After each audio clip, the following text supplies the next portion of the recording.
Alright, chapter 10, Rats or Worse.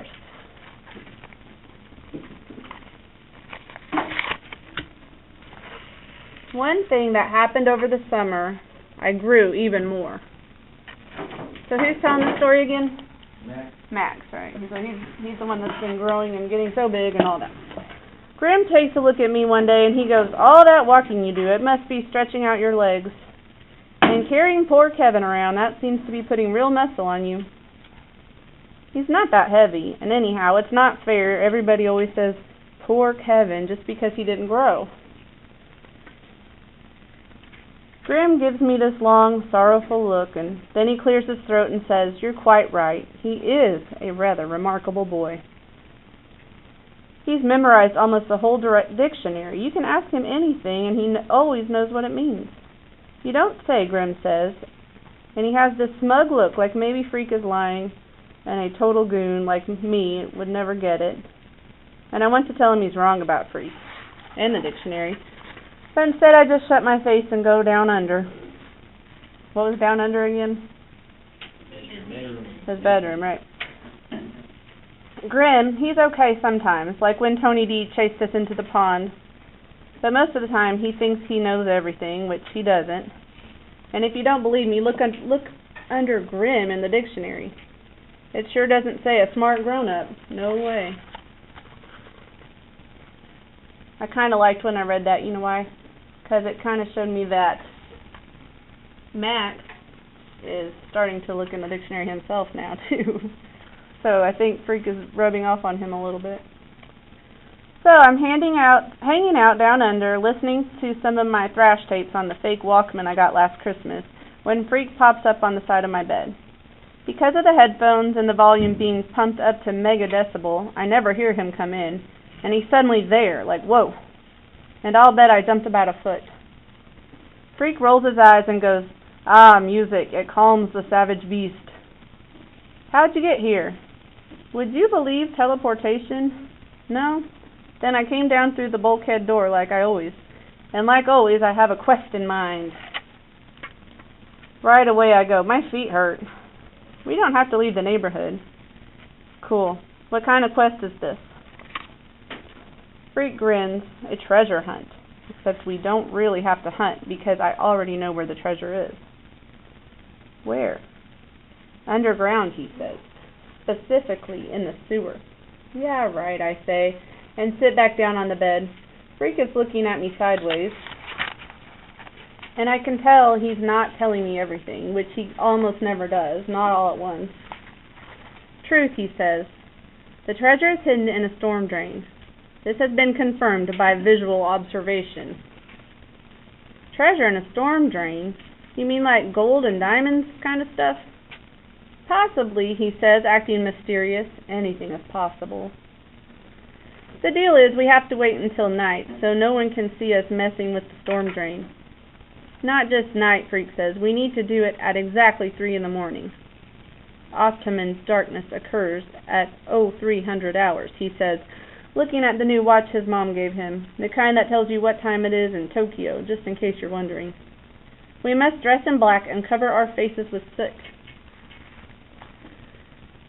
For the next couple hours we try to find soot, but it turns out you need a fireplace for soot, or at least a chimney, so Freak finally decides that my idea about using regular dirt will have to do. "I've got black dungarees," I say, "but no black shirts. Can I just wear a dirty shirt?" Freak makes a face. "What a disgusting idea." "Don't worry about that shirt. I'll get you one. Can you manage black socks?" You ever notice how long it takes for things to happen when you know they're supposed to happen? My fake Walkman has a built-in alarm, and I set it for 2 in the morning and wear headphones to bed, but before you can wake up you have to fall asleep. And I never do fall asleep because I keep waiting for the alarm to go off. Which is, I know, typical butthead behavior. I'm lying awake in the dark on a hot summer night and I'm thinking, treasure in the sewer? What kind of quest is this, huh? Is Freak completely making this up or what? Meanwhile, there's this cricket making this creaky cricket noise that normally is okay, except when you're trying to fall asleep, and then it's not okay, and you want a big can of Raid. Send it to Disney World or Insect Heaven or wherever it is that dead crickets go. Question, how come Freak knows about this stuff in the storm drain? Question, how come we have to put dirt on our faces? Question, how come 3 in the morning? Question, how long do crickets live? Have you guys ever had a cricket in your house at night, and you don't notice it till night, right? And then it's like impossible to find, and you try to catch it and it jumps or whatever. Yeah, you've had that experience. So you can see why the cricket came back to his mind, right? Finally, I give up on the first 3 and I work on the cricket problem, but the little critter is pretty clever. It stops cricketing whenever I get too close, and I never do find it and squash it with my shoe, which I swear I'm about ready to do, even if crickets are supposed to be harmless. And then, after almost forever, it gets to be 2:30, and I figure that's close enough. I'll go up and wait under Freak's window like I promised. There's no moon, the sky is dark and empty, and the backyards are so lonesome it feels creepy and exciting. The truth is, I've never been out alone at this time of night. I only fall down a couple times, which isn't bad considering how hard it is to see. When I get to Freak's bedroom window, he's waiting for me. You sound like a car wreck, he says. What do you think he means by that? You sound like a car wreck. Loud, yeah. Here, you better put on this shirt so you don't glow in the dark. Out of the window, he hands me this silly-feeling shirt. Hey, wait a minute, is this your mom's blouse? This is your mom's blouse. It's black, he says, that's what counts, the camouflage factor. Forget it, I say, and I give him back the Fair Gwen's blouse. Freak sighs. Okay, he says, roll around on the ground and darken yourself. That's easy, and better than wearing some dumb blouse. What about you, I ask, when I'm covered with dirt enough so I want to sneeze. Freak goes, beware of the Force, Earthling, and he stands up in the window, and I can see he's got on a Darth Vader costume on, except he's not wearing the mask part. He opens the window all the way, and I lift him out and put him on my shoulders. He goes, pledge to me your fealty, and I say, huh? And he says, never mind, there's no time to look up fealty. Just promise you'll do what I say. I promise. Go to the end of the block, he orders. Attempt to conceal us in the shadows. That's easy, because the street is one big shadow. It's so dark I can hardly see my feet, or maybe I got some dirt in my eyes. But the point is, no one sees us, because there's no one to see us. You'd never know anybody lived here, let alone a whole block full of people. It's like we're on an empty planet or something. Was the real Darth Vader as tall as this? Freak asked from where he's riding high up on my shoulders. I thought it was just a movie. You know what I mean. What's that? That is a cat that runs out from under my feet, so out of nowhere, sudden that it breaks, that my heart goes wham. Was it a black cat? Freak wants to know. Too dark to tell, I say. Are we almost there? Finally, I figure out. It's hard to see because the Darth Vader cape is hanging in my eyes, but then we're at the end of the block and the storm drain is right there by the curb. See if you can pull it open, Freak says. He's standing with his arms folded and the expression on his face, well, he really does look like a pint-sized Darth Vader. I hook my hands in the storm grate and give it a heave, but nothing happens. I can't budge it. Try again, he says with his arms folded, like he's a lord of the universe. I try again, and it's not the grate. It's like the grate is superglued or something. No way can I pull it up.